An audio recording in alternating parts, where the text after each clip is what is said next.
Bonjour à toutes et à tous, je vous souhaite la bienvenue sur votre chaîne For Architecture.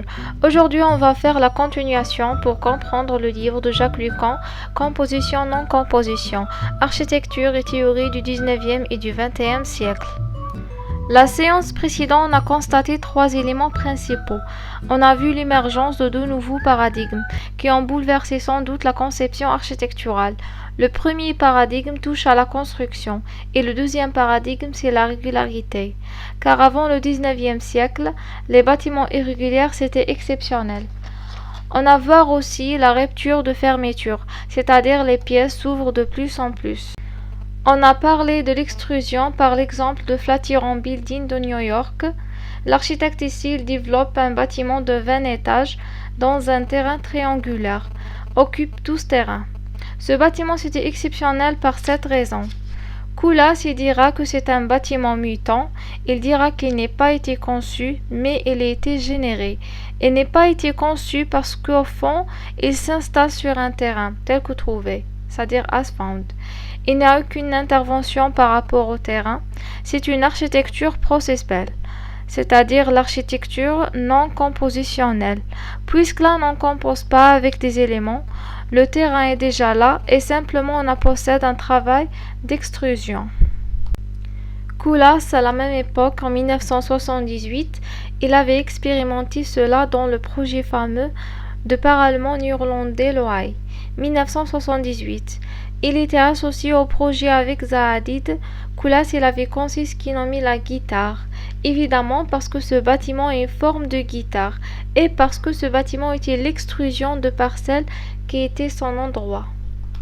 On a vu un dernier exemple, l'exemple de Mies van der Rohe, les gratte-ciel Friedrichstraße à Berlin. Ce gratte-ciel, il est designé, il est dessiné, il est conçu et n'est pas généré. Puisque la forme du gratte-ciel c'est une espèce de triangle et chaque partie du triangle est très complexe, pas du tout générée par le terrain, on est dans les paradoxes. Aujourd'hui, on va parler de l'extrusion de la configuration de la parcelle par rapport au bâtiment de Herzog & de Meuron. Le Schaulager Foundation Immanuel Oliman Ball. La configuration de la parcelle est légèrement régularisée et qui donne la forme au bâtiment. Dans une extrusion planaire ou une extrusion trois-dimensionnelle, on n'a pas besoin de chercher la forme. La forme, elle était là, elle était donnée. Elle était donnée par la configuration du terrain ou des règlements urbains. Donc le paradoxe est cette dimension sculpturale qui prend le dessus. Jusqu'à certains moments, beaucoup de projets se dégagent de cette question, de l'extrusion. Donc l'architecture n'est pas quelque chose qui dispose dans un lieu ou qui dispose dans un contexte, mais elle s'installe dans un contexte. On a parlé d'installation au fond d'un bâtiment s'installe, comme une sculpture s'installe, comme les sculpteurs disent « j'installe ma sculpture ». C'est une notion qu'on a vu apparaître dans les années 90. L'exemple aurait lieu Gralfete, le centre polyfonctionnel Padoue. Il est dans la même attitude de poser un bâtiment qui est comme une espèce de repère ou comme une espèce de grand signal installé sur un territoire plutôt chaotique, plutôt hétérogène, qui cherche la signification à partir de cette installation.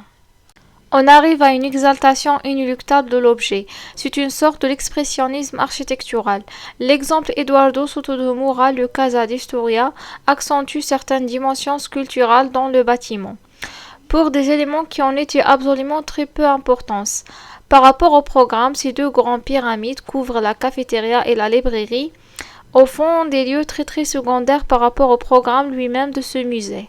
On a le siège immobilier de Paulson Park, un projet qui vient à cette dimension excessivement simple et sculpturale.